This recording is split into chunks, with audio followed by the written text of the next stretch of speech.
Uma boa tarde para quem está a iniciar aqui a sessão e que estamos a receber mais participantes. Uma boa tarde a todos. Vamos só aguardar que a sala fique um bocadinho mais composta. Já temos muitos participantes, entretanto, a juntar-se a nós nesta sessão.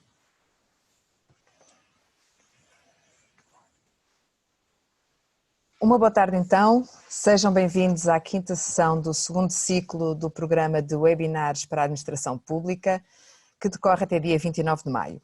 O tema de hoje é a criação de equipas de trabalho transversal.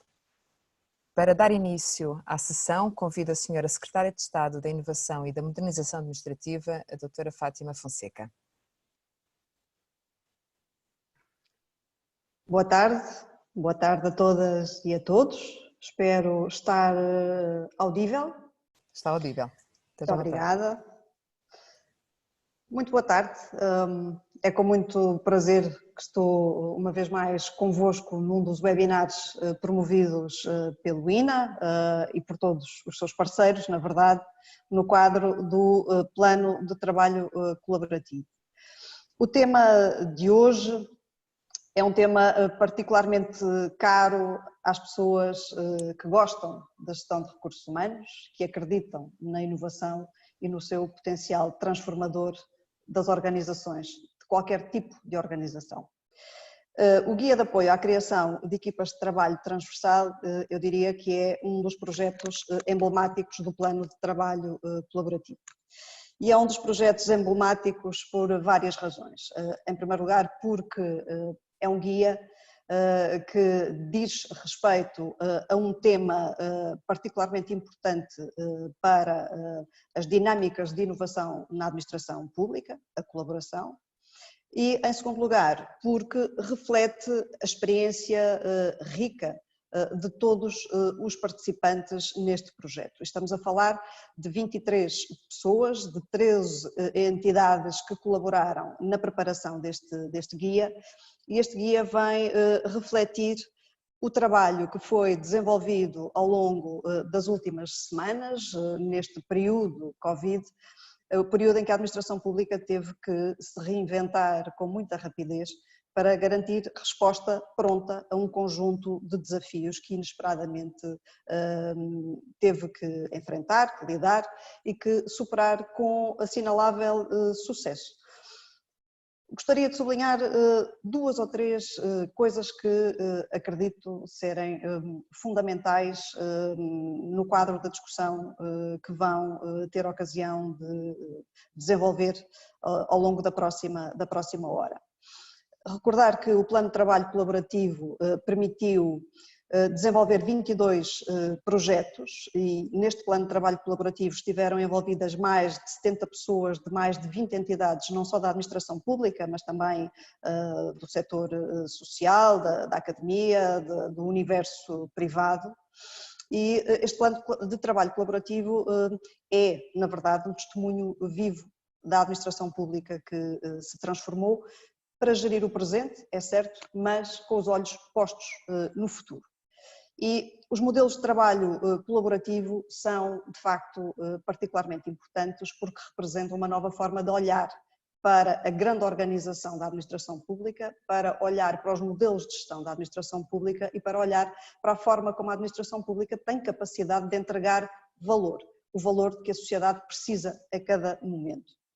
E os modelos de trabalho colaborativo são um desafio, porque num universo regulado como é o universo da administração pública, muitas vezes mais regulado, na verdade, na cabeça das pessoas do que no papel, e é importante que se diga isto com toda a clareza, nós temos que encontrar as formas de melhor olhar para a latitude que temos para gerir as nossas organizações na administração pública. E os modelos de trabalho colaborativo permitem encontrar estes espaços de liberdade que, no contexto da regulação da atividade do setor público, permitem criar valor através das fronteiras das organizações, sem colocar em causa as estruturas organizacionais existentes, sem substituir as estruturas organizacionais existentes, mas coexistindo com elas e sabendo criar valor a partir dessas estruturas.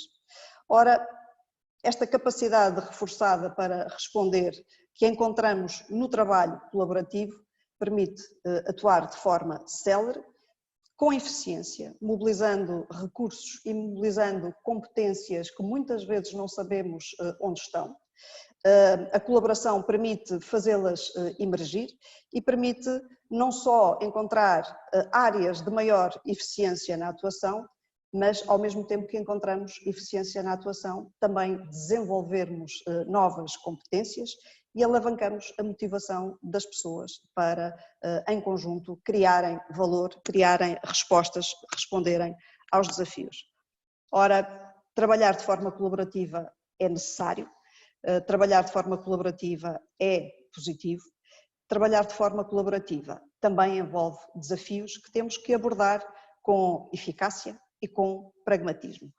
E este guia vem dizer de forma muito desapaixonada e pela voz das pessoas que colocaram a mão na massa e estiveram ao longo destas semanas a gerir de forma absolutamente diferente, em muitos casos, das formas convencionais de gestão na administração pública, vem enunciar os testemunhos individuais, vem enunciar os testemunhos das organizações, das suas organizações, quando envolvidas em processos colaborativos, e vai enunciar os mecanismos que permitem estimular a dinâmica colaborativa.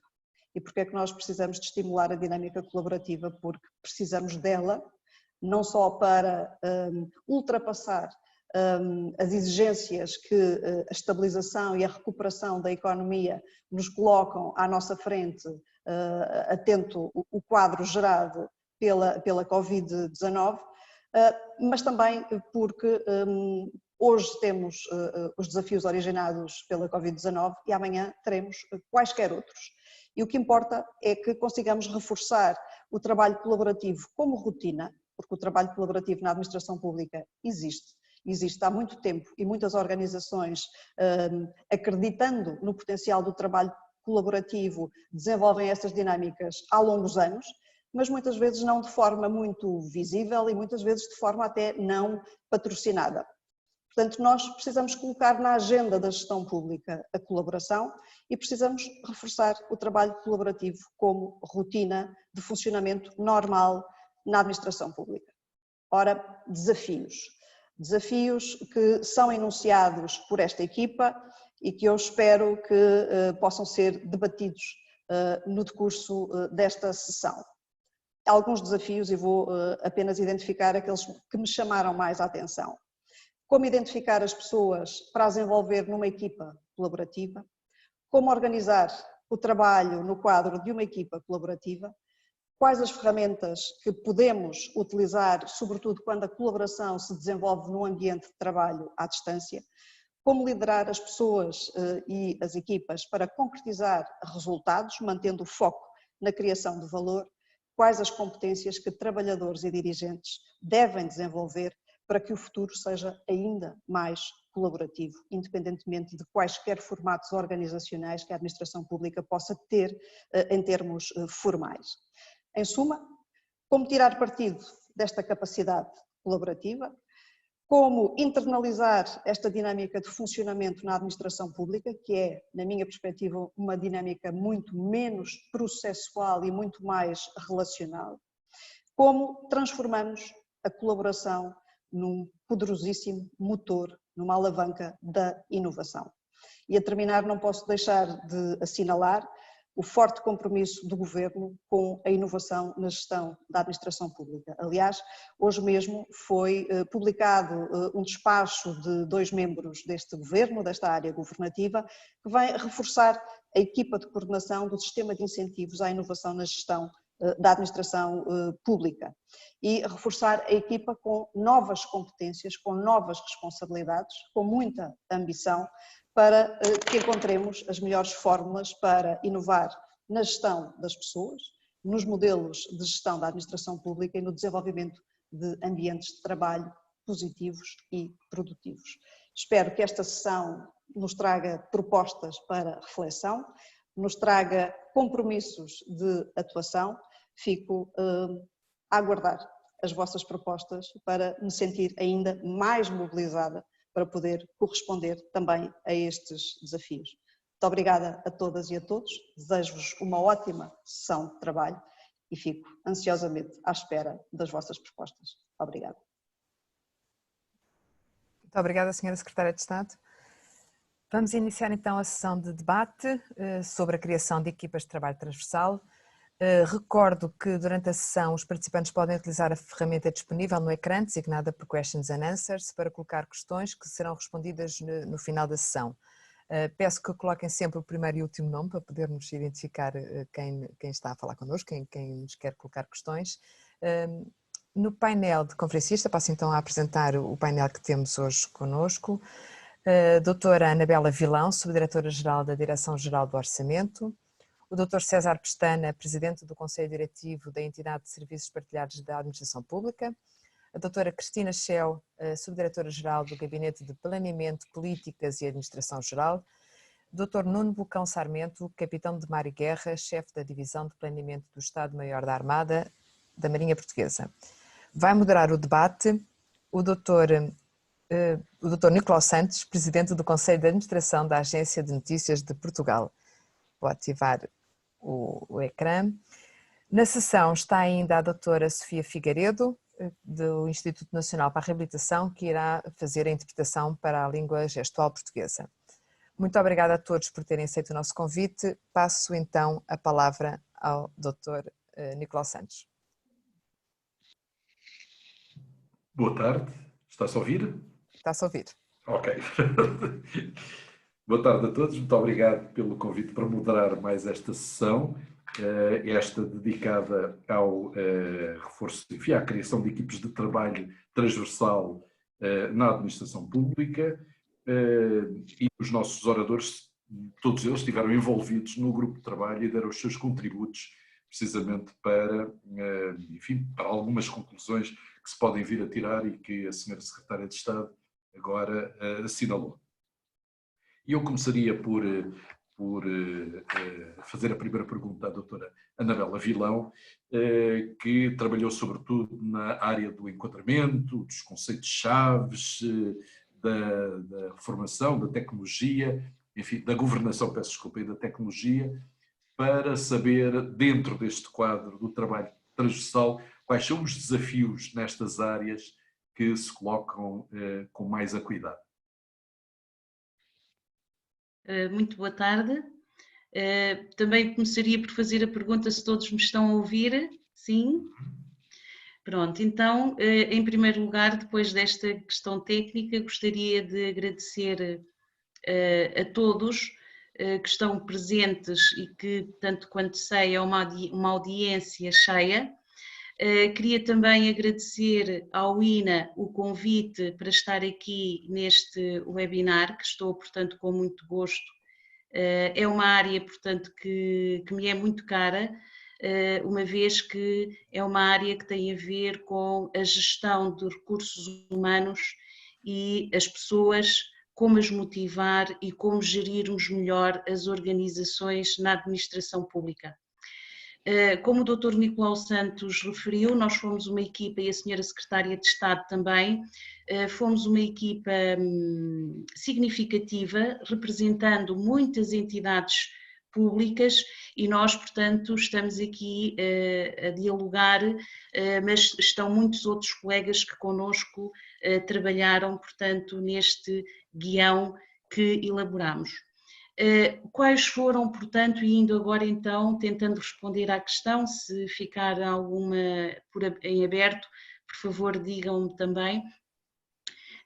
O guia, portanto, o objetivo essencial do guia foi, portanto, e as preocupações que estiveram associadas foi, num contexto de criar um guia que seja útil para as entidades públicas que pretendam criar equipas de trabalho transversal.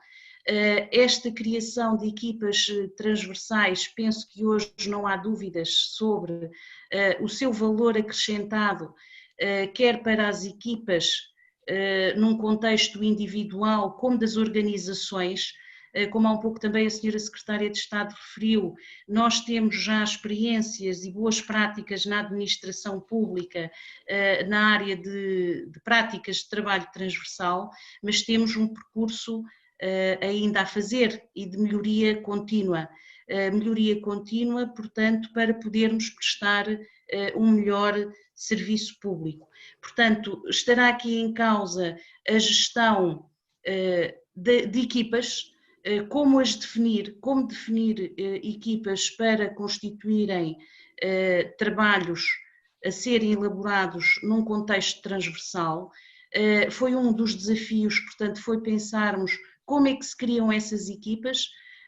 Ora, essas equipas, portanto, podem surgir por iniciativas individuais ou através das organizações, sendo que estará em causa, portanto, dar cumprimento, dar continuidade à resolução de uma questão. Tem que haver, portanto, um objetivo associado à criação, um objetivo ou vários objetivos, naturalmente, mas que a chamada equipa de trabalho transversal irá procurar resolver, melhorar ou criar.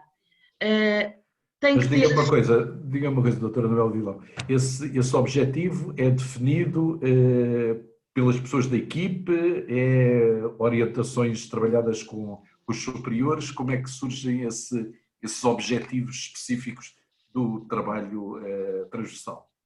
Sim, esses objetivos, portanto, têm que surgir do objetivo que se pretende resolver, em que as pessoas que vão ser identificadas para a equipa e os dirigentes das organizações têm, portanto, um papel e um contributo a dar, porque estes trabalhos colaborativos, que na sua generalidade, portanto, penso que se transformam em projetos e que os colegas, portanto, também falarão de metodologias para acompanhar a evolução destes projetos, têm que ter, portanto, integração nos próprios planos de atividades e nos instrumentos de gestão das organizações, porque há uma mais-valia que surgirá destes trabalhos, um output a ser apropriado, não é? E a ser incorporado num processo ou numa prestação de serviços de valor reforçado.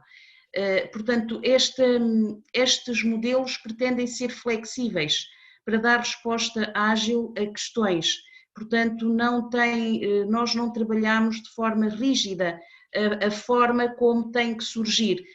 Podem surgir por iniciativa dos trabalhadores e em muitos casos eu diria até que essa é uma das proatividades que estes tipos de trabalho trazem, que é as pessoas terem sentido crítico face àquilo que fazem no seu dia-a-dia, trazerem para dentro da organização. Temos aqui um processo, uma atividade, uma tarefa que pode ser melhorada e para a melhorarmos precisamos de interagir com outras entidades públicas, com outros departamentos dentro da organização. Vamos construir aqui um projeto para resolvermos uma questão, implementar uma melhoria na administração pública. Portanto, não há uma rigidez na forma de construir, bem pelo contrário, estas equipas de trabalho, porque só assim também é que nós teremos as pessoas a participarem de forma motivada e com sentido crítico, e tem também que se apropriar de que há aqui uma mais-valia, quer individual, para quem participa nestes trabalhos, porque são equipas heterogéneas, como há um pouco penso que também pôs-me na questão. As equipas para resolver um problema têm que ter experiências e formações diversas, heterogéneas, mas complementares, e isso é uma mais-valia também para as equipas e para as pessoas que estarão, portanto, integradas nestes projetos.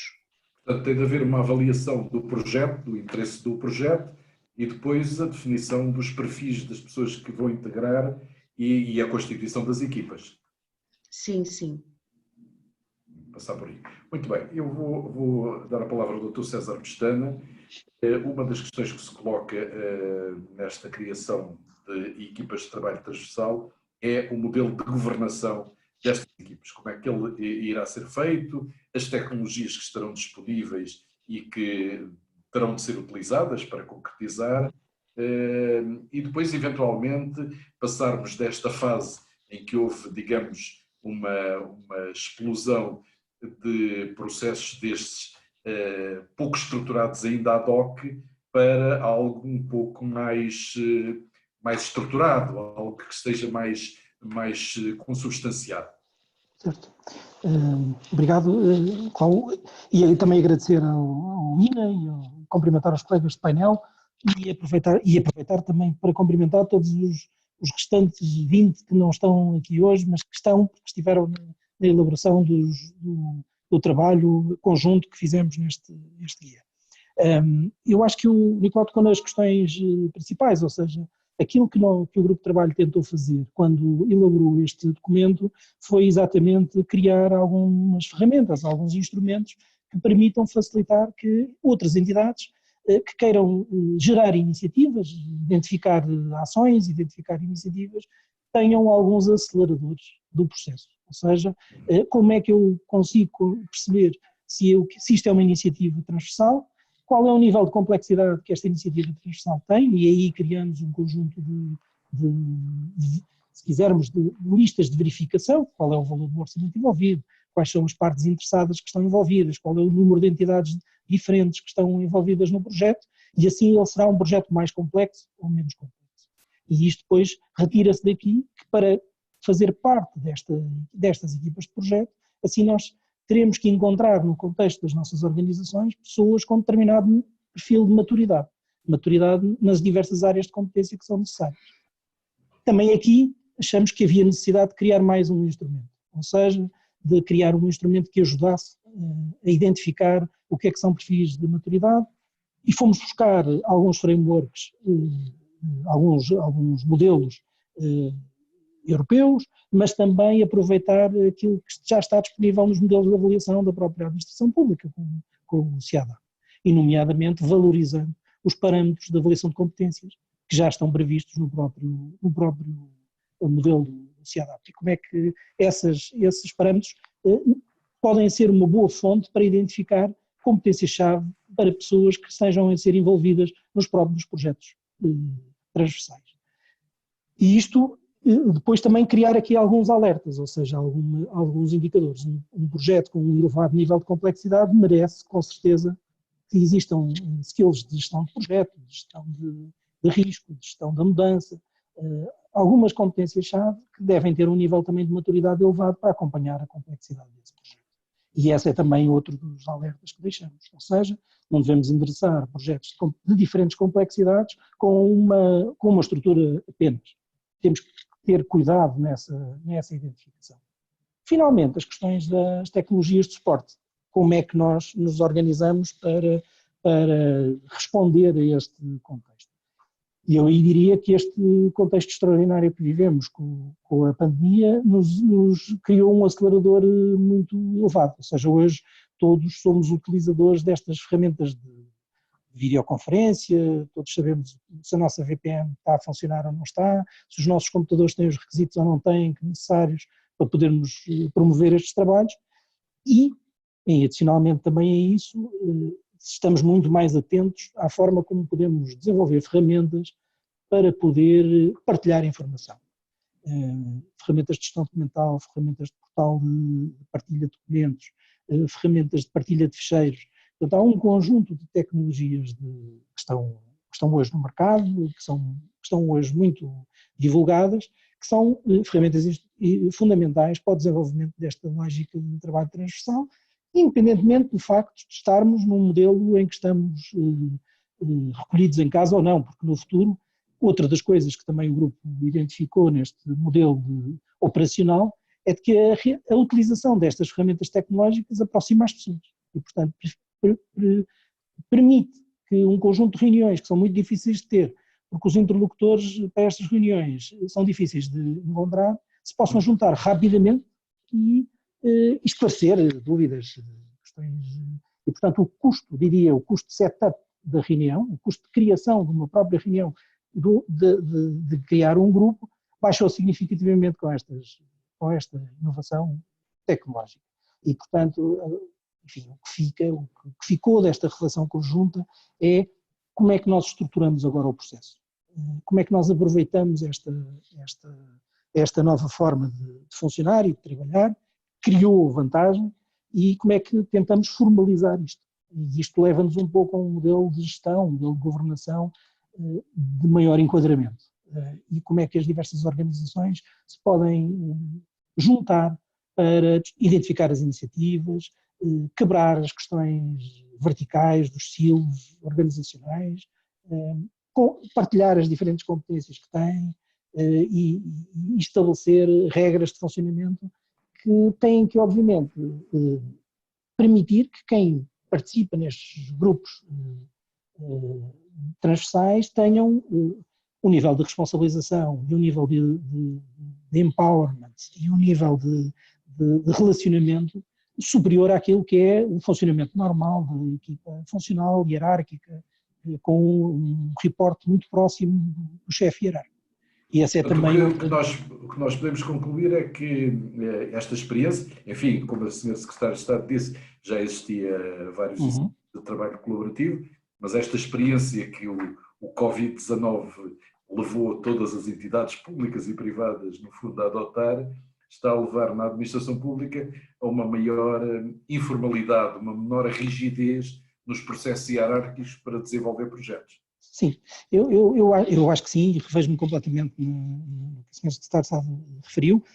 Acho que há um outro fator que também é interessante verificar, que tem que ver com a própria transparência do relacionamento, ou seja, a partir do momento em que nós estamos muito mais próximos uns dos outros, entramos e saímos nestes processos colaborativos, percebemos melhor o que é que são os objetivos que cada um traz para estes grupos transversais e também entendemos, porque percebemos que temos que ser mais transparentes na partilha desses objetivos.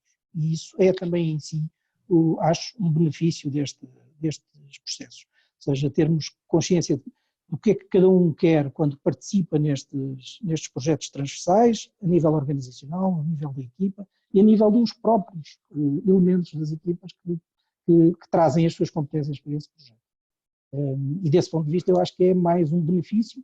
Nós, na ESPAP, enfim, porque temos no desenvolvimento da nossa missão muito a obrigação de trabalhar em conjunto com outras entidades, vivemos isso, já vivíamos isso com alguma intensidade, mas sentíamos que o processo era muitas vezes ad hoc, umas vezes corria melhor, outras vezes corria pior e nem todos estávamos alinhados nos instrumentos que são possíveis de utilizar para podermos facilitar o processo destas equipas transversais. Muito bem, vou dar a palavra à doutora Cristina Schell e duas ou três questões que levantou na nossa fase antes de estarmos presentes. Na cábula, na conferência. Exatamente, foi colocar as questões relativas ao estímulo da capacidade de iniciativa dos trabalhadores que este processo liberta, de algum modo, e potencia. Depois, como é que nesta sequência se deve encarar recursos humanos na administração pública, um novo olhar eventualmente para os recursos humanos na administração pública e finalmente a questão de saber do ponto de vista dos dirigentes se eles estão preparados para lidar com, no fundo, aparentemente esta nova organização que está a surgir na administração pública. Olá, muito boa tarde a todos.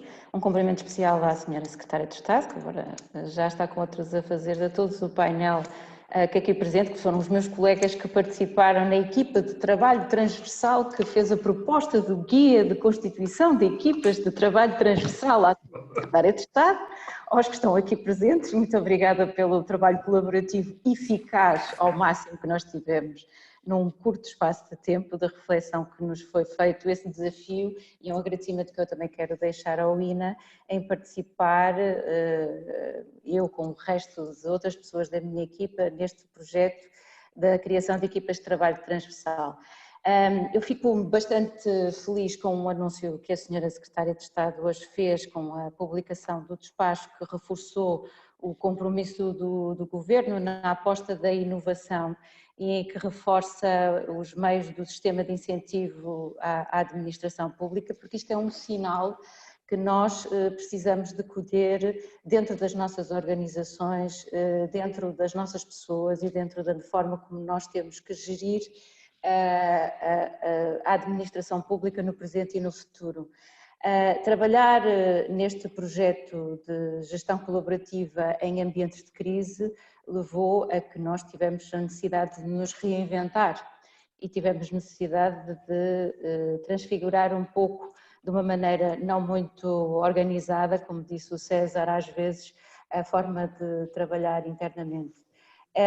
Nós temos que ver esta forma muito mais flexível de trabalhar internamente como uma oportunidade para criar valor internamente nas competências dos trabalhadores, no incentivo que damos aos trabalhadores quando eles veem que as suas organizações estão alinhadas transversalmente num objetivo comum de trabalhar de forma colaborativa para encontrar projetos com interesses comuns e que vamos, com comunhão de esforços, criar valores acrescentado à economia, às empresas, aos cidadãos, à resposta à nossa missão. E se concordo com o que o César há pouco disse, há vários silos que nós temos neste momento que quebrar. E a nossa forma de trabalhar nestes últimos 2 meses é o derrubar completo de um silo que nós tínhamos dos arquétipos comuns de forma rígida de funcionar internamente e, aliás, com este projeto nós vimos que de uma forma muito flexível conseguimos ultrapassar aquilo que no normal funcionamento das organizações talvez poderíamos demorar mais tempo a concretizar este produto, objeto da discussão de hoje. E o que é certo é que este silo já está a ser quebrado pelo sinal que a senhora Secretária de Estado nos deu na sua exposição inicial, está e deve ser acompanhado pelos dirigentes quando eles veem na organização da sua planificação anual estes projetos como uma mais-valia e como uma forma de acrescentarem valor às suas organizações, e incentivo aos seus trabalhadores que, ao integrarem este tipo de iniciativas, vão ser uma mais-valia no futuro internamente nas organizações, porque vão trazer o robustecimento das suas competências quando estão em painéis diversificados, como foi o nosso caso neste grupo de trabalho, com experiências e com competências que resultam numa maior eficácia e rapidez em chegarmos ao produto final. É necessário mudar mentalidades, porque realmente o nosso cumprimento e a nossa forma de organizar a planificação anual dos nossos trabalhos normalmente baseia-se no cumprimento das nossas obrigações, como missão, como organizações, nas várias áreas governativas que aqui estão representadas. Mas eu penso que é a altura de nós vermos mais além, de sairmos da nossa zona de conforto, talvez desta forma conservadora, hermenêutica e muito rígida de ver as organizações de uma forma egoística, só do cumprimento da sua missão, e passar para um paradigma de transversalidade em que as vantagens competitivas que é trazido para a organização é de todo produtivo e é uma mais-valia para os trabalhadores. Dar a abertura aos trabalhadores de poderem participar neste tipo de trabalhos transversais colaborativos é um acréscimo adicional de incentivo, de melhoria das competências, de valorização individual do trabalhador e uma mais-valia para todos, o coletivo, a organização, áreas governativas e no total, na administração pública. Portanto, não será necessário criar prémios ou outro tipo de incentivos. A satisfação de trabalhar desta forma só por si justifica o empenho dos trabalhadores em novos projetos que venham a aparecer. Acho que o incentivo de aprender e de dar um contributo em algo que até nem é saindo da sua zona de conforto, porque pede-se que os trabalhadores, ao participarem nestas equipas multidisciplinares e interorganizacionais, tragam um aporte das suas competências, aquilo que nós identificamos como sendo o melhor para o produto que é desejável atingir com um projeto que seja, que estejamos a montar, possibilidade do trabalhador de se ver em novas equipas, de conhecer novos métodos de trabalho, de reforçar as suas competências e experiências que no normal funcionamento do seu dia-a-dia rotineiro, dificilmente nós como organização unívoca e fechada conseguimos dar oportunidade aos trabalhadores só meramente no cumprimento das suas missões e das suas obrigações para com as tutelas e para com as suas áreas governativas. É uma oportunidade que todos temos que aceitar e modificar internamente nas nossas planificações e dar oportunidade ao desafio dos trabalhadores das nossas organizações. E considera que da parte dos dirigentes a ideia que este trabalho cruzado e entre ajuda pode levar à perda eventual da sua influência, da sua área? É natural porque, como referi anteriormente, é natural que ainda estejamos um pouco fechados nos arquétipos egoísticos de concretização dos nossos objetivos diários, mas acho que neste momento em que nós vivemos estes últimos 2 meses, a oportunidade que é dada ao país, a oportunidade que é dada aos organismos da administração pública e a oportunidade que é dada a todos os cidadãos para repensarem a sua forma de estar nas organizações, no contributo que eles podem dar dentro dos pequenos núcleos e em núcleos mais alargados, têm que ser aceitos pelos dirigentes e vistos como uma oportunidade, porque terem trabalhadores satisfeitos e motivados nas suas equipas é a melhor coisa que nós podemos ter. Muito bem. Dr. Nuno Sarmento, da sua parte, trabalhou sobretudo nos desafios, enfim, aponto para o futuro que daqui resulta deste guia, os princípios e as áreas de colaboração possíveis, a dinâmica que as entidades devem ter ao trabalharem conjuntamente. Pode-nos fazer um balanço da sua participação neste grupo e aquilo que retirou de mais importante? Muito boa tarde. Queria começar por agradecer a oportunidade e o convite para estar aqui.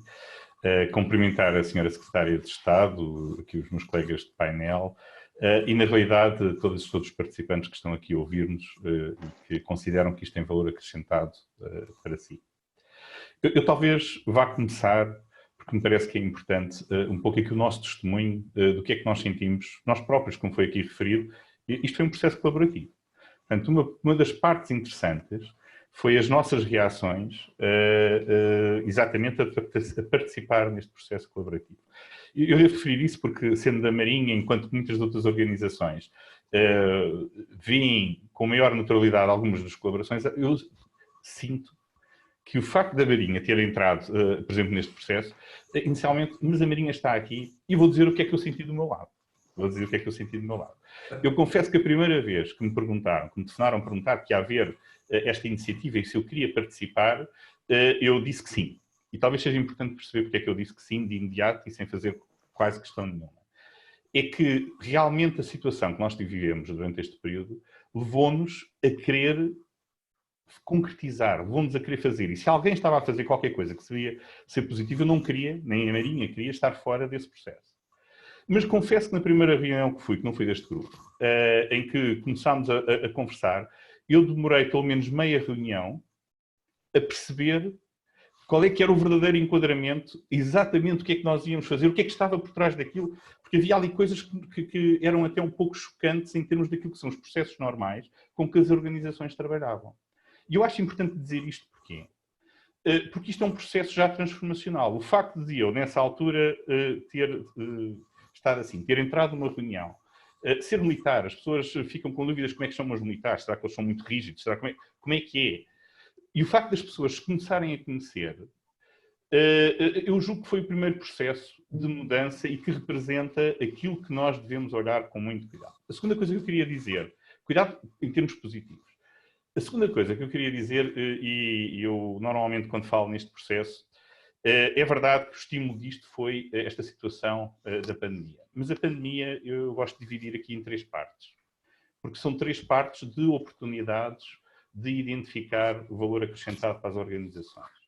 A primeira tem a ver com gestão de crise, pura e dura. Ou seja, todas as nossas organizações, as que prestam serviços na área das tecnologias, as que prestam serviços ao público, as que prestam serviços internos, mas de suporte e de sustentação daquilo que é o processo produtivo da administração pública, têm que ter formas de como é que reage e como é que vai decidir quando as circunstâncias não são as normais. E muitos de nós temos planos para isso, mas é raro nós testarmos e treinarmos esses planos. E, portanto, isto deu-nos essa primeira oportunidade. E eu não sei relativamente às outras organizações, mas eu diria que foi exatamente igual como na Marinha. Foi extremamente útil nós percebermos que alguns dos processos de decisão que nós tínhamos têm que ser modificados, têm que ser agilizados internamente neste processo de gestão de crise. A segunda componente que toda a gente fala, porque é realmente a de maior evidência, é o facto de nos obrigarem a fazer essa componente fora do nosso ambiente normal de trabalho, obrigar-nos a estar confinados, ou seja, não podemos geograficamente estar no mesmo espaço. O que isso na realidade fez-nos dar um salto em 3 meses, ou em 2 meses, aquilo que seria um salto no mínimo de 3 anos ou 5 anos, pelo menos. E há artigos neste momento a referir exatamente esse tipo de salto. E que nós não devemos deixar fugir. Isto obrigou-nos a que algumas das dificuldades que naturalmente nós consideraríamos a implementar coisas que já estavam pensadas, já estavam apresentadas até no programa de governo como sendo uma das áreas fundamentais, já estavam até interiorizadas em muitos dos projetos internos das nossas organizações, mas de repente tivemos que os agarrar e implementar rapidamente. E passar a fazer coisas e pessoas que se calhar achávamos que iam resistir, não resistiram, tiveram que seguir. Isto é uma oportunidade única, não podemos perder essa oportunidade. Mas deixe-me perguntar-lhe uma coisa. Precisamente falou dessa ideia que eventualmente existe na sociedade, ou pelo menos se calhar eu tenho essa ideia, de que as estruturas militares são claramente mais rígidas, mais hierárquicas, enfim, quem está por cima manda ordens para os patamares inferiores. Esta mudança de que refere, acha que é algo que rapidamente se vai impor numa estrutura como a Marinha, por exemplo? Eu referi isso exatamente para lhe dar a oportunidade de fazer essa pergunta. Obrigado. Ainda bem que eu estava atento. Para explicar que as estruturas militares têm, numa questão cultural, que é de onde vem esse estereótipo que existe, têm que ter estruturas hierárquicas que sejam fortes, porque há uma parte da nossa atividade em que é fundamental que as pessoas não ponham em causa, que as pessoas não questionem, porque é preciso garantir que determinada coisa acontece. No entanto, eu diria que, eu falei, por exemplo, na gestão de crise inicialmente, porque a maior parte das estruturas de gestão de crise da sociedade civil são baseadas exatamente em modelos que foram implementados na área militar. Isto porquê? Porque nós temos muito no nosso dia-a-dia a necessidade de ser ágeis a responder. Por exemplo, na Marinha, quando nós estamos no navio, temos uma estrutura hierárquica, com o comandante, o imediato, o navio, os departamentos, aquilo que representaria uma organização. No entanto, quando entramos em combate, toda esta organização tem que mudar.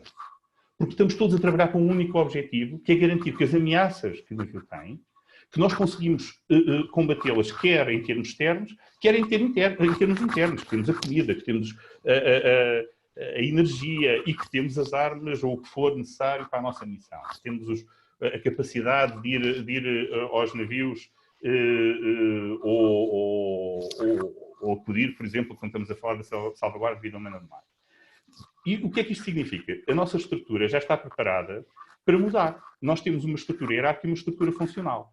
Nós, quando entramos na guerra, que eu vou dizer assim, na realidade cada pessoa tem 2 funções. Tem uma função que normalmente é, por exemplo, o cozinheiro, e quando entra nesse mecanismo transversal, se calhar vai municiar uma arma qualquer e vai fazer uma outra componente a combater incêndios internamente.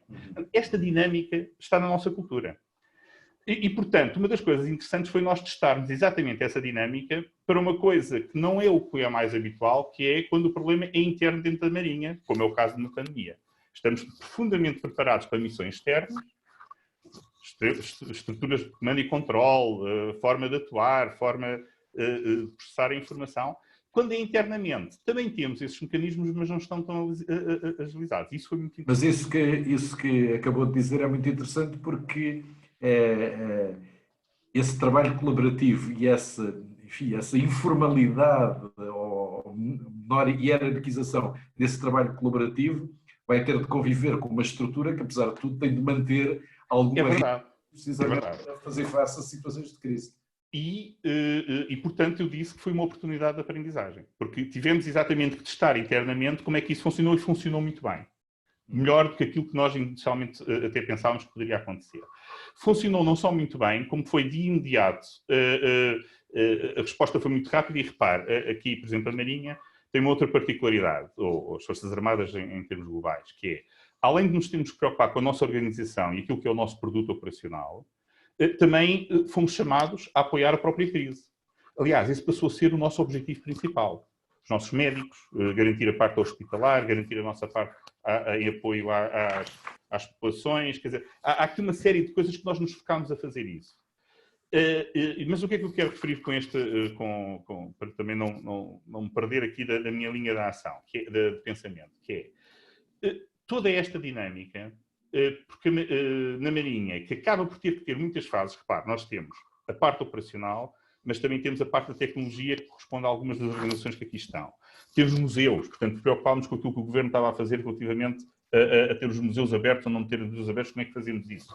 Temos o Instituto Hidrográfico, que tem uma componente muito mais relevante na parte do mar. Temos diversas áreas que têm problemas diferentes da nossa sociedade. E, portanto, quando eu fui convidado, que é isso que eu queria dizer, e participei neste grupo, achei interessantíssimo. Porque quase toda a gente estava a fazer qualquer coisa que era interessante para nós.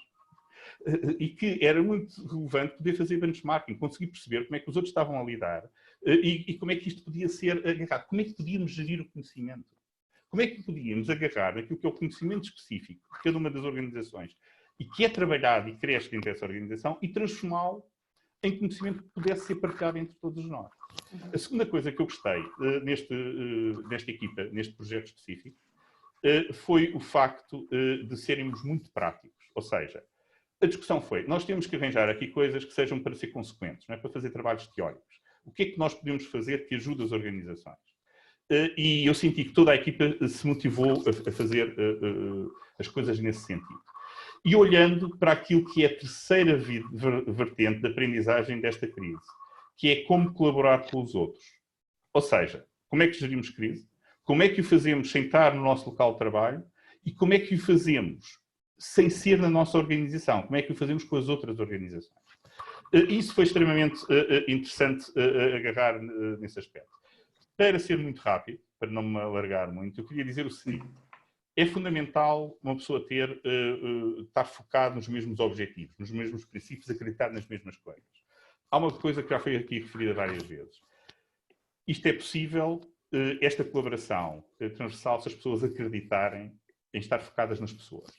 As pessoas é um ponto fundamental do desenvolvimento destas organizações. E eu senti isso em todas as entidades que participaram nas discussões. A outra coisa que temos que acreditar, piamente, é que é importante quebrar os silos que existem. Muitos desses silos são mentais, são nossos, somos nós que os criamos. Quando me perguntaram, a minha primeira pergunta foi bem, mas tenho que formalizar, não tenho que formalizar, com quem é que eu vou falar? Quer dizer, como é que se faz isso? Não é? E pronto, de repente começámos a trabalhar e não foi preciso nada disso e aconteceu tudo muito bem. E temos que acreditar que ganhamos mais em ter conhecimento comum do que termos protagonismo próprio. Portanto, eu acho que estes três princípios foram coisas que foram fundamentais para o nosso trabalho. Muito bem. Deixe-me só dar aqui um salto, que é para passar a palavra.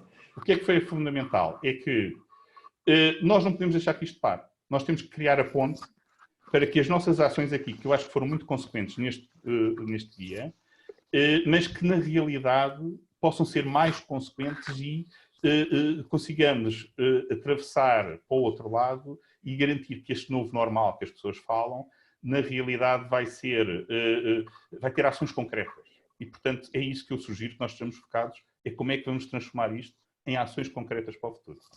Muito obrigado. Eu vou voltar à doutora Anabela Vilão, porque trabalhando na Direção-Geral do Orçamento, que integra o Ministério das Finanças, é um ministério obviamente fundamental, ainda por cima de uma situação de crise, é provavelmente o ministério mais importante de todos os ministérios, sem desvalorizar, obviamente, os outros.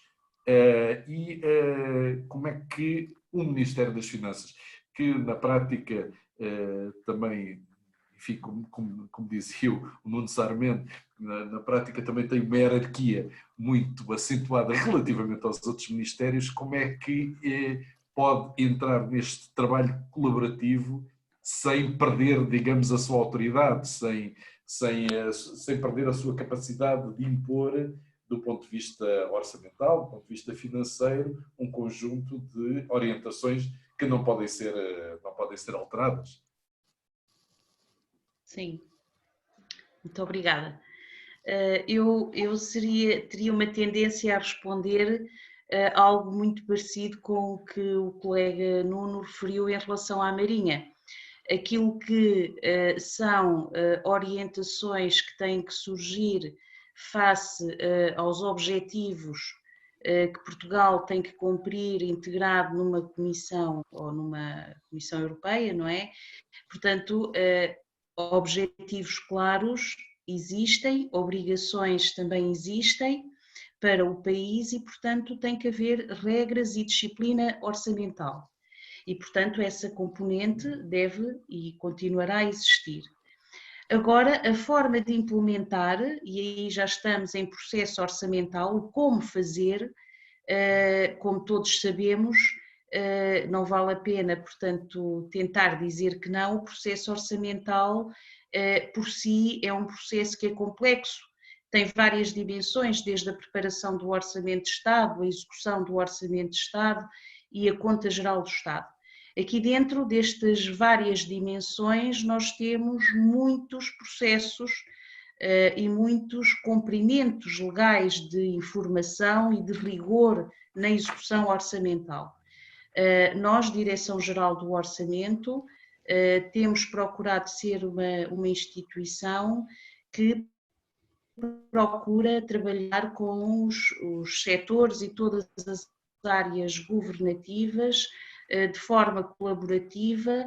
As próprias circulares que a Direção-Geral do Orçamento emite procura ser os tais, se permitem, os tais guias de apoio e de suporte à gestão financeira que os servir a nossa intervenção, é sendo ouvintes e continuando a trabalhar com os setores para podermos melhorar componentes do processo orçamental. Muito bem. Doutora Cristina Chão, gostava de voltar à intervenção da senhora Secretária de Estado. Ela identificou 5 desafios: a identificação de pessoas, a organização de trabalho, as ferramentas a utilizar, a capacidade de liderar pessoas, a liderança das pessoas e as competências a desenvolver. Destes 5 desafios, que eventualmente serão todos importantes, cada um por si, mas qual considera aquele que eventualmente será mais difícil, ou aqueles que serão mais difíceis de pôr em prática? Identificar as pessoas, a própria administração pública se organizar para aceitar este desafio, elas próprias chegam ao desafio. Depois, em função dos projetos, logo se verá. Mas eu acho que o principal desafio, quando nós falamos há pouco dos silos, é o compromisso. O compromisso das organizações e o compromisso em chegar ao bom porto do trabalho colaborativo. E é difícil, funcionou em tempos de crise durante estes 2 meses, é o exemplo como o Nuno referiu, E agora, pegando na pergunta que fez a Anabela, o nosso exemplo, não gastamos dinheiro nenhum, foi só a internet, ligamos a internet, uns em casa, outros nos seus postos de trabalho, por isso em termos de gastos financeiros, a administração pública não gastou recursos com eventuais ajudas de custo de cada dirigente ou trabalhador a sair das suas organizações para nos juntarmos num sítio qualquer para reunirmos e produzirmos este produto.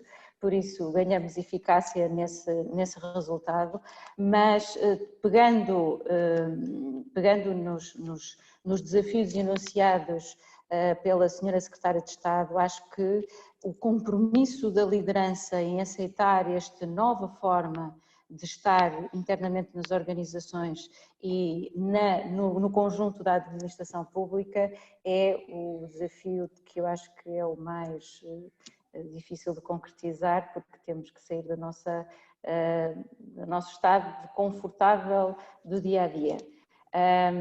E realmente temos que utilizarmos destes exemplos como uma mudança paradigmática para o futuro. Mudarmos os nossos comportamentos e, como dizia o Nuno, utilizarmos isto para sempre. E a ponte tem que ser criada. Dr. César Pestana, pode ser que esteja enganado, mas quer no outro webinar, neste, pareceu-me a entender das suas palavras que, apreciando muito o que foi feito nestes 2 meses, entende que agora está-se na fase em que se deverá enquadrar, digamos assim, o que aconteceu para que ele possa correr livremente, mas dentro de certas baias, digamos assim, certas regras. Entendi bem ou isto não é uma preocupação sua? Sim, acho que entendeu, mas não na ideia de que é preciso formatar aquilo que foi criado numa lógica de criação de valor. Ou seja, eu acho que a questão que foi colocada também relativamente à questão orçamental e financeira que surge, eu acho que nós temos que nos orientar sempre por uma lógica de criação de valor, seja ela pela redução dos custos que já existem, seja ela pela reafetação dos recursos. E, portanto, se nós construirmos esta racional, esta lógica de que nos estamos a orientar para a execução da nossa missão, e de que forma é que conseguimos criar mais valor para a administração pública, para o cidadão, para as empresas, para todos os que participam nela, acho que temos aqui vários ângulos, várias dimensões que podemos atuar para podermos obter o melhor destes grupos que, por terem competências tão diversas e tão variadas, são tão interessantes de ver funcionar em conjunto, porque elas vão complementar-se e vão acrescentar muito todos uns aos outros. A minha preocupação é de que não se perca este valor, ou seja, é de que vamos incorporar isto que aconteceu, que foi também resultado, no caso, de um processo extraordinário, mas tentar incorporar nos processos formais este benefício. Porque se nós não criarmos essas rotinas, essa forma de absorver este novo modo de funcionar, é possível que ele depois também se perca à espera de um novo excepcional que nos permita outra vez repensar este formato. E, portanto, a minha preocupação... Aliás, a senhora Secretária de Estado disse precisamente que um dos desafios era reforçar o trabalho coletivo. Precisamente.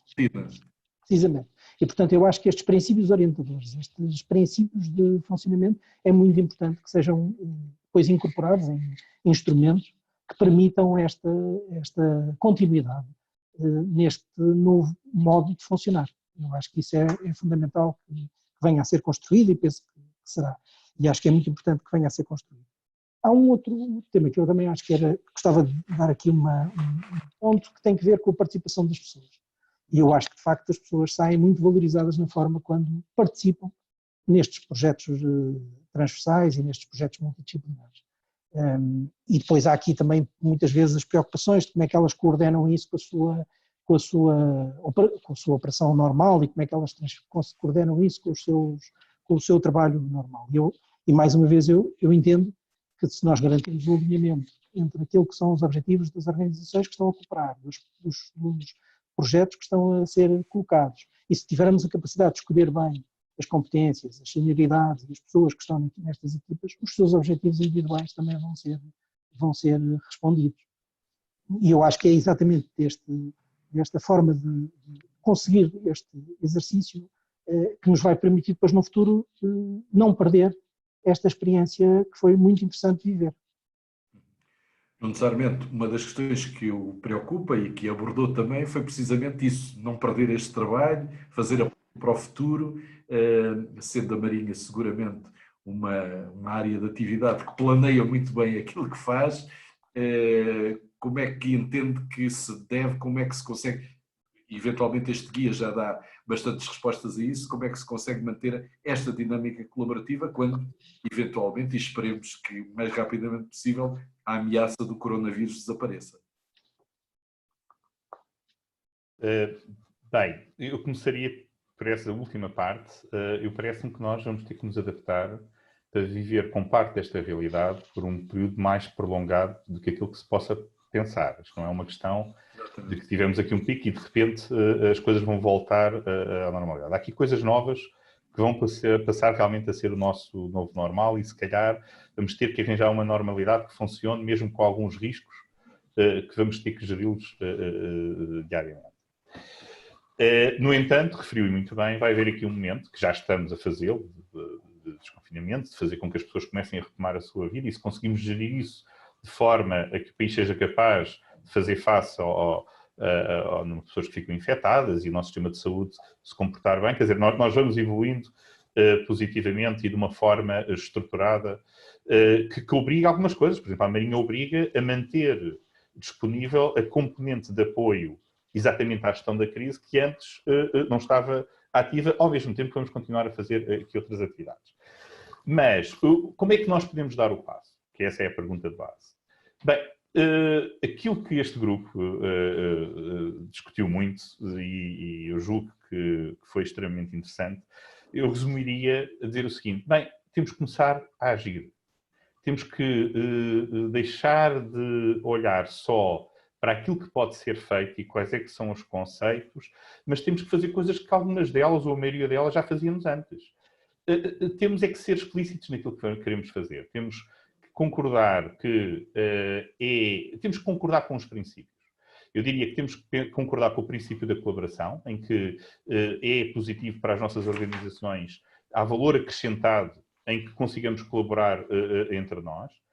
Temos que acreditar no princípio da interoperabilidade, e isto é uma das coisas que foi referidas várias vezes nas nossas conversas, que é, por vezes, nós desenvolvemos as nossas organizações, mas não temos o cuidado para garantir que isto vai funcionar bem com os outros todos e que conseguimos, e sentimos agora, não é? Quer dizer, a quantidade de plataformas, como é que trocamos informação, sabemos agarrar e gerir o ciclo de informação, ou seja, agarrar em dados, passar em informação, trabalhar e ter conhecimento. Será que conseguimos fazer isso de uma forma mais transversal?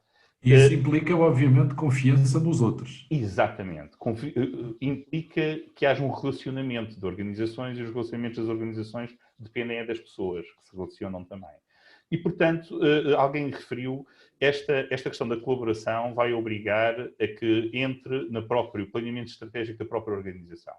Cada uma das organizações tem que definir que um dos seus objetivos, uma das coisas em que acredita, é que há valor acrescentado para a sua organização em ter processos colaborativos para aprender, ser mais eficiente, ser mais eficaz e criar valor para a sociedade.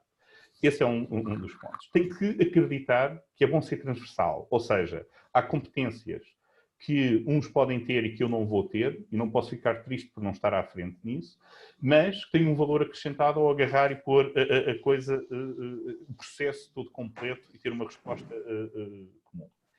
E se nós acreditarmos nesses princípios, o que nós temos que fazer a seguir é, na realidade, dar passos. Toda a gente nestes seminários, nestes webinars, eu tenho ouvido perguntar: mas será que somos capazes? Será que voltamos atrás? Será que os líderes estão... São perguntas óbvias e naturais. Eu diria que temos que dar o primeiro passo. Todas as grandes caminhadas começam com o primeiro passo. E esse primeiro passo tem que ter aqui três dimensões. Tem que ter a dimensão de enquadramento, e a de enquadramento tem muito a ver com as áreas governativas e com aquilo que se promove para que aconteça. E eu diria que nós estarmos aqui, eu diria que ter acontecido este plano de trabalho colaborativo demonstra que fizemos coisas nesse sentido que não eram, se calhar, aquelas que muitas das pessoas concordavam ou achavam que iam acontecer. O facto de nós termos conseguido, todas as organizações com que falámos, em períodos muito pequenos, uma semana, 2 semanas às vezes, ter passado daquilo que era a nossa atividade para uma atividade no ambiente digital, também era uma coisa que não se acreditava, e nós conseguimos. Portanto, eu acho que há aqui uns primeiros passos e dúvidas que existiam que nós, na realidade, temos nos portado bem a mostrar que somos capazes. O que é que nos falta? Falta perceber que o concentrar-nos no retomar da nossa vida não pode ser concentrar em fazer as coisas que fazíamos antes, e temos todos que ser proativos a garantir que isso acontece. E repare, nós não precisamos de mais ninguém, senão nós próprios, para colaborarmos uns com os outros. Como foi dito, todos nós já temos aqui atividades em que colaboramos uns com os outros. Temos é que arranjar uma forma simples, que não condicione muito, mas uma forma simples que nos ajude a ter isso de forma facilitada e que as pessoas possam conversar e que possam apresentar aquilo que são coisas de interesse em qualquer área, e se houver um número de entidades suficientes para considerar essa coisa de interesse, então desenvolver um projeto, desenvolver coisas mais simples ou projetos mais complexos. Temos as ferramentas, eu diria mas temos que ter a vontade e temos que dar esse passo. Eu creio, e estou convicto daquilo que foi a experiência neste grupo, que nós vamos dar esse passo. Muito bem. Bom, estas plataformas, aliás, é que nos permitem estarmos aqui todos reunidos neste webinar, e eu agora vou dar a palavra à doutora Elsa Belo, já deve ter várias perguntas para os nossos oradores. Se a Elsa ler um pacote de 3 perguntas, nós depois distribuímos o jogo. Sim, recebemos algumas questões. Eu vou colocar aqui 2, uma vez que elas se complementam e têm basicamente o mesmo tema de base. Questão colocada pela Rosa Afonso, e então ela pergunta, faz esta observação: estando os trabalhadores envolvidos mais focados nos objetivos do projeto, como se articulariam estas prestações com outros objetivos que eventualmente lhe tivessem sido propostos, dado que não se pode descurar o direito ao desligamento? A Cláudia Soares coloca-nos a questão: como manter a motivação e foco da equipa quando as atividades do projeto colidem com as restantes atividades que os membros têm de assegurar diariamente? Como conseguir que o projeto não fique prejudicado pela dispersão dos elementos da equipa? Qual a experiência que tem existido em contexto não Covid? Não sei se a doutora Cristina Schell quer abrir as hostilidades na resposta. Em relação no nosso trabalho e na nossa reflexão, claro que estamos no universo da administração pública e a questão da avaliação do desempenho dos trabalhadores e das organizações foi um tema focado e é abordado até no ponto 5º da nossa proposta de guia destas equipas de trabalho transversal. E nós não vimos um entrave na regulamentação que está atualmente em vigor à existência destas equipas de trabalho colaborativo, quer seja na avaliação do desempenho dos trabalhadores, quer seja no compromisso que a administração tem, as organizações têm em reconhecer o trabalho desenvolvido pelos trabalhadores nestas equipas e neste trabalho transversal e colaborativo, quer seja mesmo até nas próprias organizações, em sede do quadro de avaliação e da responsabilidade nos instrumentos de estratégia que as organizações têm. Já falamos muito aqui que é necessário dar um sinal e quebrar o silo, e os vários silos, e começando pelas organizações, inscrevendo então nestes instrumentos estratégicos, damos um sinal a todos os trabalhadores que a organização está focada e considera que é uma mais-valia para o cumprimento até da sua missão participar neste tipo de trabalhos colaborativos e transversais e interdepartamentais até. E isso, claro, há instrumentos no normativo legal que regula e que segura os trabalhadores que todo o seu desempenho junto destas equipas e destes projetos são objeto de avaliação e de contributos positivos para serem incluídos então no sistema de avaliação dos trabalhadores. E não vimos inicialmente que seja um entrave e que seja necessário até alterar as circunstâncias legislativas atualmente em vigor.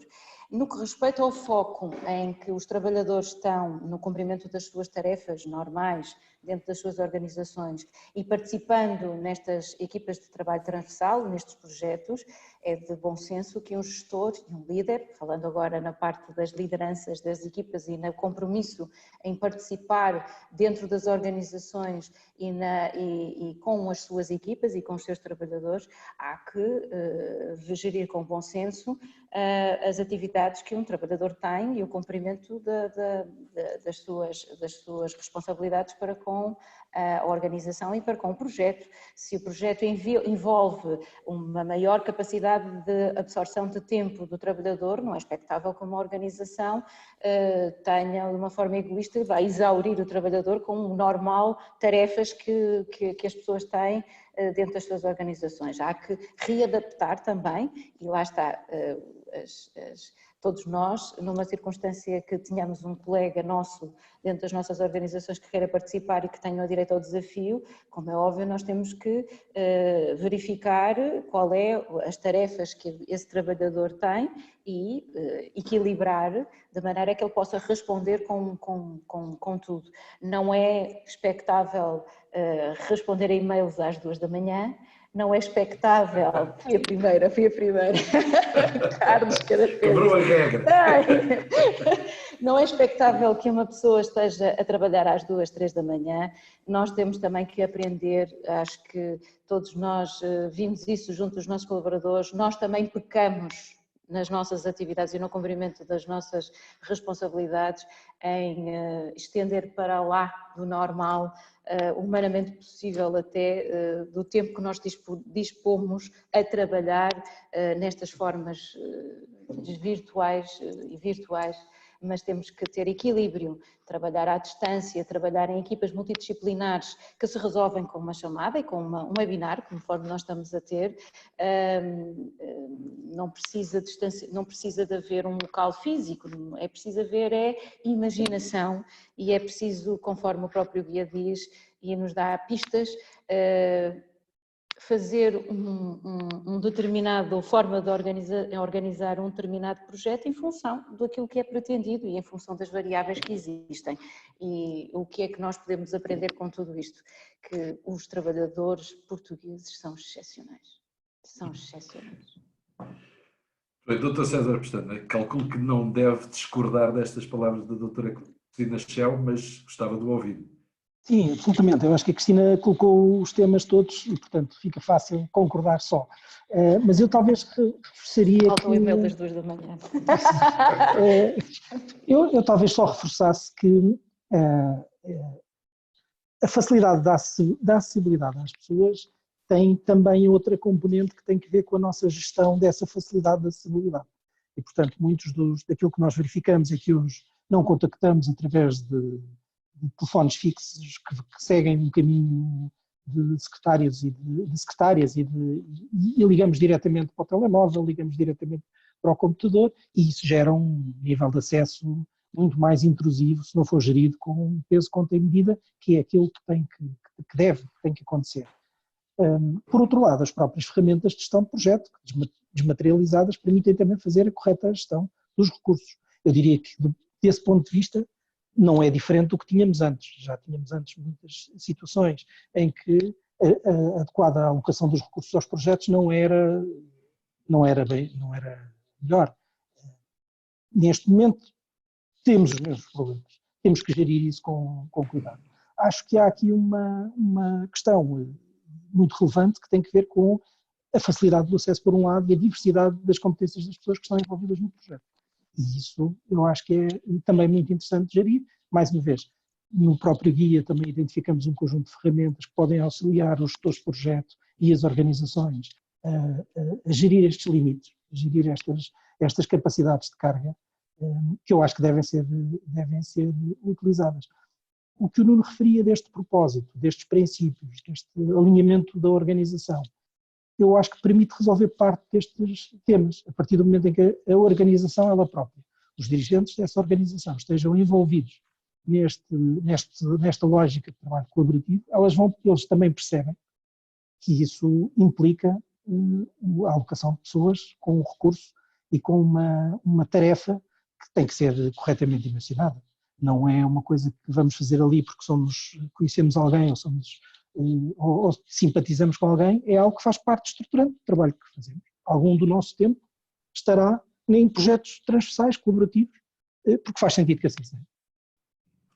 Doutora Anabela Vilão, sem mais uma vez colocar os ministérios num outro patamar, o que é certo é que o Ministério das Finanças, em particular a Direção-Geral do Orçamento, tem uma enorme carga de trabalho, enormes solicitações.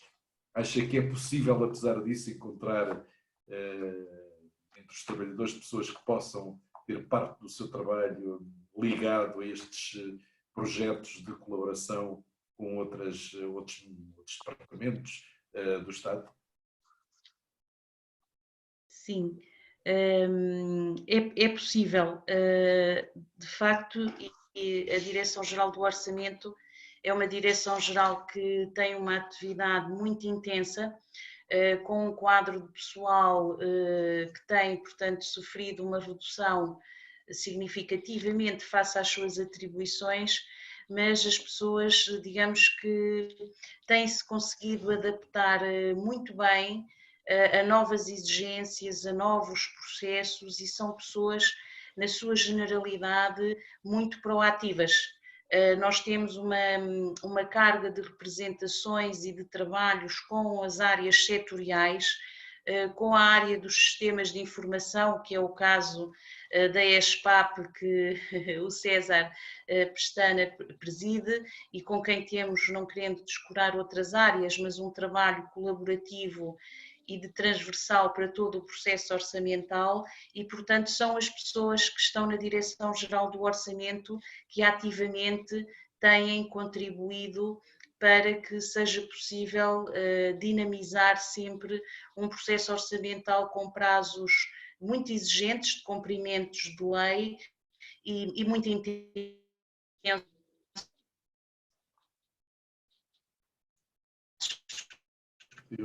Não precisarei de descrever, mas que de facto as pessoas têm sido excepcionais e acreditar que... Eu peço desculpas, estou a perder o som. Sim, estamos a perder um bocadinho. Sim, está a haver mensagem de conexão instável. Então serei isso. Não sei se tinha concluído a sua intervenção, peço desculpa. Sim, tinha sim. Obrigada. Okay. Já agora, Nicolau, deixe-me só diga. Agradecer, obviamente, a intervenção da Anabela e também e agradecer também ao Nicolau, porque a ESPAP é uma entidade tutelada também pelo Ministério das Finanças e da Modernização, mas pronto, tem-nos deixado fora dessa parte. Pronto, peço desculpa. As perguntas de dinheiro que registro, César. Eu também não vou insistir nesse assunto. Não, eu vou mandar uma mensagem ao Nicolau para eles fazer estas perguntas difíceis. Muito bem, pode mandar. Bom, não necessariamente. Relativamente a esta questão, enfim, que foi colocada, qual é a sua opinião? Já foi basicamente, obviamente, tudo muito também referido, mas eu queria reforçar aqui um aspecto que é o seguinte. Nós, como foi dito, já temos processos colaborativos. E porquê é que esses processos colaborativos funcionam? E se calhar é o que nós devemos perguntar para ver o que é que temos que trazer de valor acrescentado para uma ação que seja concreta e que deve ser rápida para dar credibilidade aqui à nossa vontade de colaboração. Por exemplo, a Marinha participa atualmente aqui num processo colaborativo que envolve várias entidades, envolve a Presidência do Conselho de Ministros, envolve o Gabinete Nacional de Segurança, envolve a AMA e tem a ver com gestão estratégica. E nós não temos dificuldade em considerar, e nesse processo tivemos o prazer de já ter colaborado e participado com diversas outras áreas governativas. E há aqui um aspecto que eu gostava de realçar, que é, para nós e para essas entidades, não foi nunca um problema atribuir os recursos humanos, temporais, ou seja o que for, para este projeto. Portanto, o que é que está aqui diferente? O que está diferente é que no pensamento e na diretiva estratégica de Marinho, o Almirante SEMA definiu um conjunto de objetivos e nesses objetivos, quer os objetivos estratégicos, quer os objetivos operacionais, há objetivos que apontam exatamente para este processo colaborativo. O que quer dizer que quando nós estamos a priorizar os nossos recursos, sejam eles humanos, materiais, financeiros, o que for, vamos adequar uma componente daquilo que nós temos que fazer para isto, porque é um objetivo considerado de enorme valor acrescentado. Aquilo que nós sentimos das outras entidades com que temos estado a colaborar é exatamente o mesmo. Ou seja, estamos em projetos que esses próprios projetos, que são os exemplos que foram referidos também aqui pelas outras entidades, que foram identificados como sendo relevantes e, portanto, nós conseguimos atribuí-los os recursos e conseguimos avaliá-los, conseguimos arranjar os tempos. O que é que este processo agora nos ajuda? É que percebemos que podemos fazer mais. Em vez de termos muitas dificuldades, podemos ter facilidades. Em vez de... Não sei se ia dizer alguma coisa? Não. Não. Em vez de nós termos que esperar e perceber como é que vamos falar com a pessoa A, B ou C, como é que vamos pedir autorização, se é preciso um protocolo, se as áreas governativas vão ficar zangadas umas com as outras, se as organizações ou o chefe direto vai sentir aquilo como um problema ou não. Em vez de nós pensarmos nisso, temos aqui um momento em que conseguimos partilhar coisas uns com os outros. E devíamos aproveitar para arranjar aqui esses mecanismos, que é garantir que nós, naquilo que são as iniciativas, sejam elas de conhecimento, partilha de experiências, lições aprendidas ou projetos concretos cooperativos para atingir determinados objetivos, temos que os estruturar, como foi referido, e depois eu acho que entra naquilo que já é o normal funcionamento das nossas organizações. O que nós não fazemos, e vamos mostrar se somos ou não capazes de chegar lá, é haver aqui processos que podem ser transversais na administração pública e a forma como nós os vamos agarrar, ter na sua essência já esse pensamento colaborativo. Há coisas que nós fazemos que podemos, à cabeça, dizer que é para serem feitas, coordenadas e participadas de forma colaborativa por várias entidades. Portanto, eu julgo que esse é o grande desafio. Muito bem. Vamos para uma segunda ronda de questões. Elsa Bell, que deve ter mais algumas para colocar aos oradores. Boa tarde.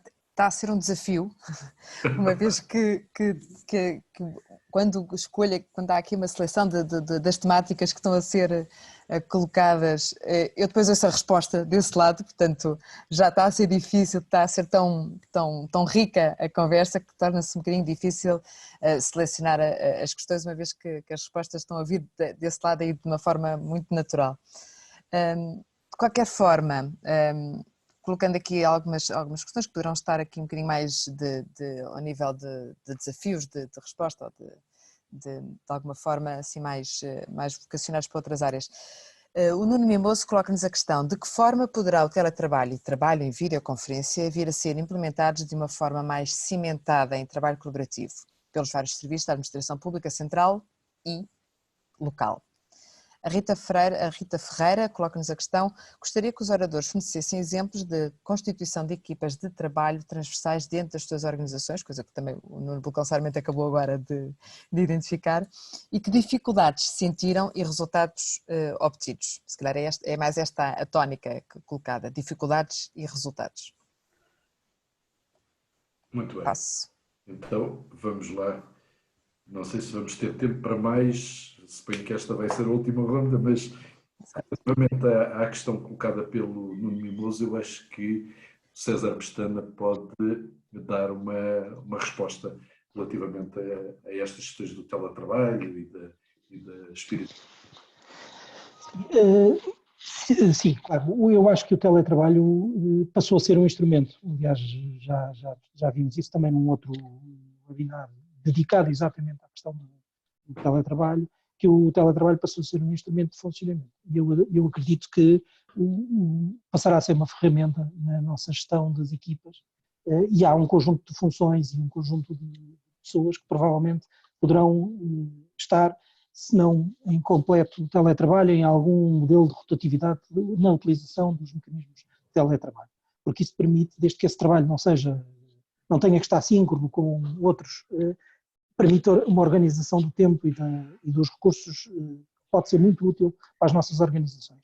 Nós percebemos isso porque medimos o desempenho e medimos os outputs, os resultados do trabalho, e começamos a perceber que há aqui ferramentas onde há tipos de trabalho onde efetivamente o teletrabalho até é um adicional de produtividade e de capacidade de resposta por parte dos trabalhadores, dos colaboradores da SPAP, neste caso. Portanto, eu acho que sim, acho que o modelo tem que ser um bocadinho...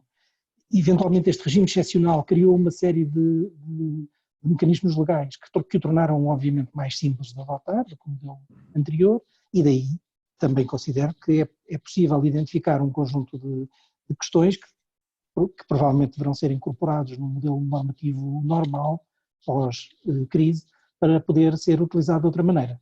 E nem tudo aquilo que também já foi dito, que se refere à própria questão cultural, do dirigente, como é que quer ter o trabalhador em teletrabalho ou não. Eu acho que essa barreira também se quebrou a partir do momento em que nós temos 90%, 80% das organizações em teletrabalho. Está aqui um choque cultural que aconteceu e que agora, quando no fim do processo de confinamento, vamos olhar para isto de outra maneira e vamos com certeza ser capazes de lidar com esta questão de outra maneira. Aproveitava também para dar um exemplo interessante de grupo multitransversal, grupo de trabalho transversal, que foi, por exemplo, o que aconteceu com o grupo de trabalho para a gestão dos apreendidos, um grupo de trabalho dos veículos apreendidos no Estado, e portanto é um grupo de trabalho que juntou a Administração Interna, a Justiça, o Ministério das Finanças, um conjunto de entidades, para fazer a otimização do processo de gestão dos carros apreendidos, dos veículos apreendidos no Estado, por exemplo. Esse foi um exercício muito interessante, do qual saíram resultados a diversos níveis. Implementação de novos processos, alterações legislativas, implementações de sistemas de informação, para tornar um processo mais eficiente, de maior valor, no caso neste caso em particular. Portanto, e acho que isso faz todo sentido que continue a ser feito em processos que correm as diversas áreas de governação. É o caso que me aprecia dizer, só falta juntar ao grupo os ladrões para tornar a coisa assim, mas não me parece que faça grande sentido. Nuno Sarmento, gostava relativamente a estas duas questões, se nos pode também dar a sua opinião.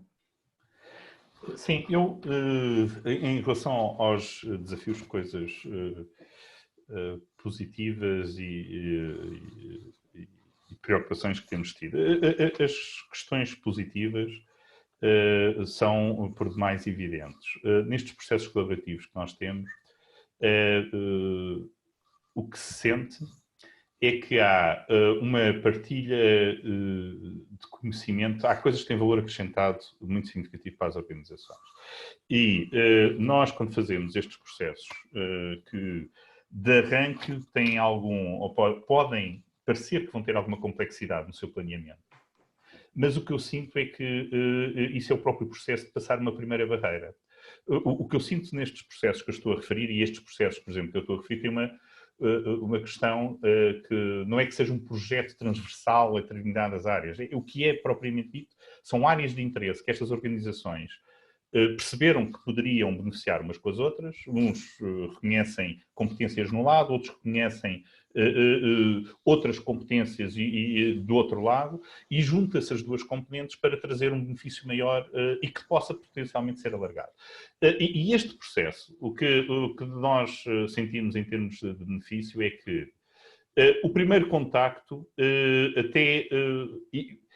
há o risco das pessoas terem algum desconforto, não estão habituadas. Mas, rapidamente, se passa um processo colaborativo, às vezes muito superior do que aquilo que nós temos entre partes das nossas próprias organizações. E traz valor acrescentado, porque o facto de eu encontrar determinadas realidades nas organizações que eu referi há pouco, e depois chegar dentro dos diferentes setores da Marinha, e explicar algumas boas práticas, explicar algumas coisas que acontecem, isso traz um benefício que é percepcionado e tem um impacto direto na forma como nós fazemos as coisas. Relativamente a que problemas é que nós sentimos nesta aproximação? Bem, um dos problemas é aquele que foi referido. Temos que estar preparados para receber e-mails, caros de carpeta às 2 da manhã. Isto é uma das coisas que nós temos garantido. Ou seja, nós passamos para uma fase de que o trabalho perde as barreiras, às vezes, daquilo que é a atividade normal que nós tínhamos na organização. Pode haver situações que nos estamos a ter que adaptar e então com o teletrabalho, como estamos agora aqui a referir, são ferramentas que ajudam a achatar a organização, ou seja, nós rapidamente acedemos às pessoas, rapidamente pomos os diferentes níveis de decisão a trabalharem exatamente no mesmo problema. Nós não falamos, e para mim é uma área muito crítica, que não é só a ferramenta para comunicarmos uns com os outros. E nós normalmente, nesta colaboração que estamos a fazer, estamos a trabalhar só no primeiro nível, que é o nível de podermos chegar às diferentes pessoas. Mas depois agarramos e estamos normalmente a partilhar dados, ou ficheiros, ou seja o que for. Eu já insisti no passado, e nós estamos a fazer um esforço nesse sentido na Marinha, que é nós temos que dar o passo de alterar os nossos processos para transformar esses dados em informação e ter mecanismos de trabalho para isso dar conhecimento em apoio à decisão. E estas ferramentas permitem coisas brilhantes nessa área, que nós temos que aprender a explorar. E são competências, que são as tais competências necessárias para nós valorizarmos nos nossos colaboradores no futuro. Portanto, esta necessidade de compatibilizar aquilo que era a nossa vida e aquilo que possam ser exigências acrescidas deste processo colaborativo, eu acho que é um dos desafios que realmente temos que os debater, se calhar de forma colaborativa. Como é que vamos ultrapassar isso? Não sei se eu deixei alguma questão que me tenha escapado agora. Oi, fiquei sem som. Não. Então vou dar a palavra à doutora Anabela Vilão também para a sua intervenção final relativamente a este tema ou outro que queira abordar. Sim, muito obrigada. Em relação à questão do teletrabalho, eu gostaria também, como já foi aqui referido pelos colegas, de dar o exemplo, portanto, ou referir o exemplo da DGO como tendo sido, portanto, também uma boa prática, digamos, uma instituição que em pouco mais de uma semana e meia conseguiu criar condições para estar 170 pessoas em teletrabalho. Isto exigiu, e respondendo à questão também do trabalho colaborativo, eu acho que só isto por si já é um episódio de um trabalho colaborativo, porque exigiu um esforço entre vários departamentos, não só das áreas da informática e tecnológico, mas da área dos recursos humanos e das áreas de processo, de negócio, digamos assim. Porquê? Porque tivemos que criar condições tecnológicas, tivemos que fazer ou melhorar alguns diagnósticos dos processos urgentes e como trabalhá-los e geri-los a partir de casa e como tratar a gestão da assiduidade, das justificações das assiduidades, dos atestados médicos, das idas fisicamente ao trabalho, das situações que careciam de idas presenciais ao trabalho e como é que isso se iria realizar. Eu acho que isto por si já é um exemplo de uma boa experiência de um trabalho colaborativo entre departamentos dentro de uma organização. Em relação a exemplos de trabalho colaborativo entre áreas ou setores governativos, eu daria um exemplo, mas teria muitos, uma vez que a DGO centraliza, digamos que o processo orçamental trabalha com todos os setores e áreas governativas, mas daria um exemplo que foi um trabalho com muito sucesso e que era, portanto, uma necessidade com um valor acrescentado muito significativo, que foi na área do Simplex+, o trabalho na identificação de diplomas legislativos, portanto, que poderiam carecer de revisão ou de, portanto, interligação com outros ou até mesmo dá-los como revogados e, como sabemos, a área legislativa está muito avulsa, não é? Portanto, e é um trabalho que exige um esforço significativo no seu diagnóstico e na sua avaliação. Obrigado. Doutora Cristina Schell, para além destes dois temas que foram introduzidos agora, eu gostava que voltasse àquilo que já falou, que é a questão das lideranças neste novo contexto. E saber-se da sua parte se acha que é necessário, por exemplo, um curso do INA para sensibilizar as lideranças para este trabalho colaborativo. Eles já existem, Nicolau, eles já existem. peço A gente tem que existem até forma desmaterializada, em teletrabalho, à distância, não é preciso. Pronto, então está bem, pronto. Não, levantou o problema das lideranças enfim, não, é verdade. Eu há pouco, pegando nas perguntas também que o Nuno Mimoso e dando um bocado um exemplo do que acontece aqui no Gabinete de Planeamento e Políticas e Administração Geral, que é uma entidade muito interessante, que é fruto da fusão em 2014 de dois organismos com genéticas completamente distintas. A Secretaria-Geral, o normal, de apoio aos gabinetes membros do governo, o processamento de vencimentos, que seria talvez para todas as organizações uma dor de cabeça, pôr as pessoas de processamento de vencimentos a trabalhar à distância, a financeira a trabalhar à distância, etc. E o Gabinete de Planeamento e Políticas, que é a entidade responsável por acompanhar primariamente a política agrícola nos fóruns europeus e dar o apoio a esta área governativa na decisão concreta da política. E nós temos equipas de transversais constituídas para, nomeadamente agora algo que é muito importante para o país, o próximo Programa Agrícola Comum, temos um plano prévio enquadrador para desenhar o modelo de governação e isto é interorganizacional, temos vários organismos da área da agricultura que contribuem para chegar a este produto que é para apresentar à tutela para depois a decisão política ser tomada do modelo de governação e ser apresentado na Europa. O que é certo é que o teletrabalho, na continuação deste projeto transversal, foi uma realidade, como é óbvio, o trabalho não parou, aliás até adensou-se o estímulo de chegar a etapas que se calhar até estariam mais atrasadas em função do consumo do nosso tempo com o normal funcionamento da organização.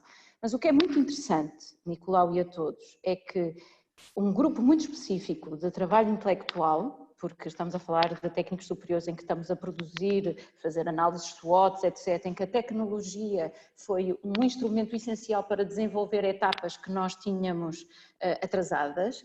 O que é certo é que a troca de ideias e o estarmos juntos numa mesma sala para presencialmente contribuirmos com uma determinada fase do processo que era necessário ultrapassar, nós sentimos a necessidade de estarmos juntos.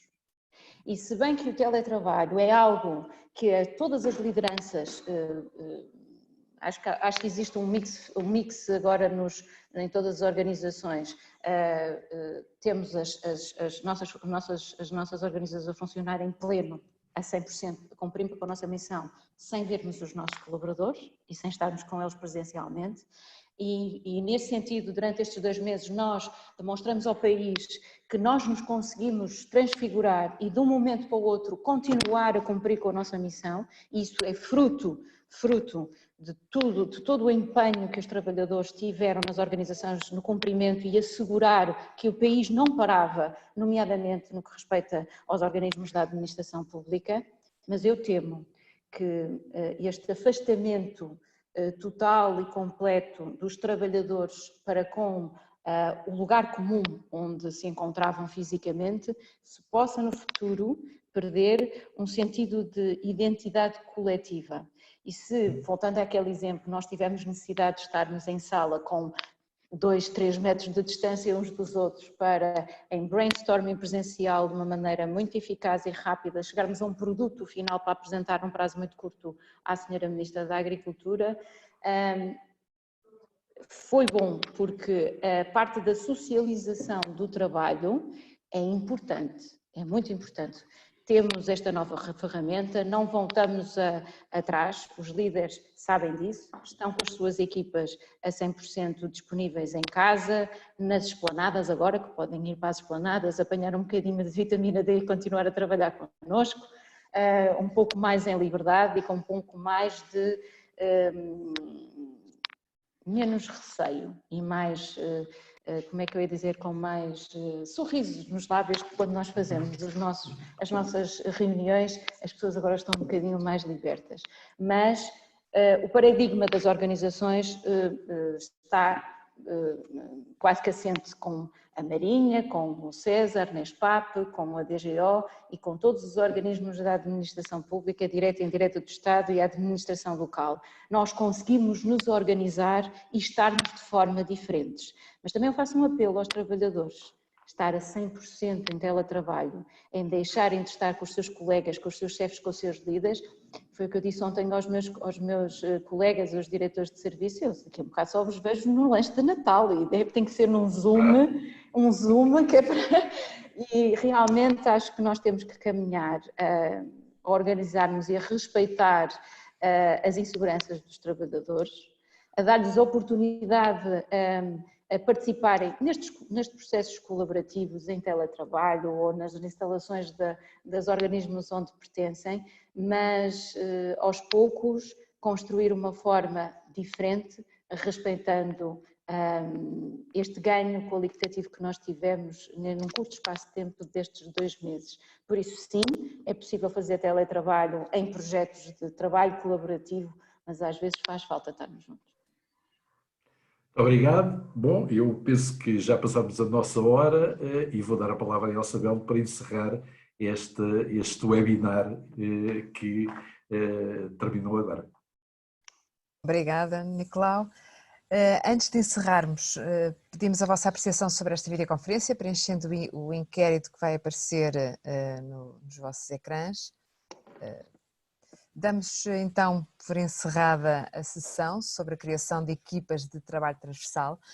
Relembramos que enviaremos o certificado por e-mail aos participantes e que a gravação desta sessão será disponibilizada no canal do YouTube do INA. O próximo webinar realiza-se no dia 25 de maio, às 15 horas, sobre o tema Experimentação e Colaboração no contexto do trabalho à distância. Agradecemos a presença dos nossos convidados e de todos os participantes. Boa tarde e até uma próxima sessão. Obrigada, boa tarde. Obrigada. Obrigada. Boa tarde. Obrigada. Fiquem bem.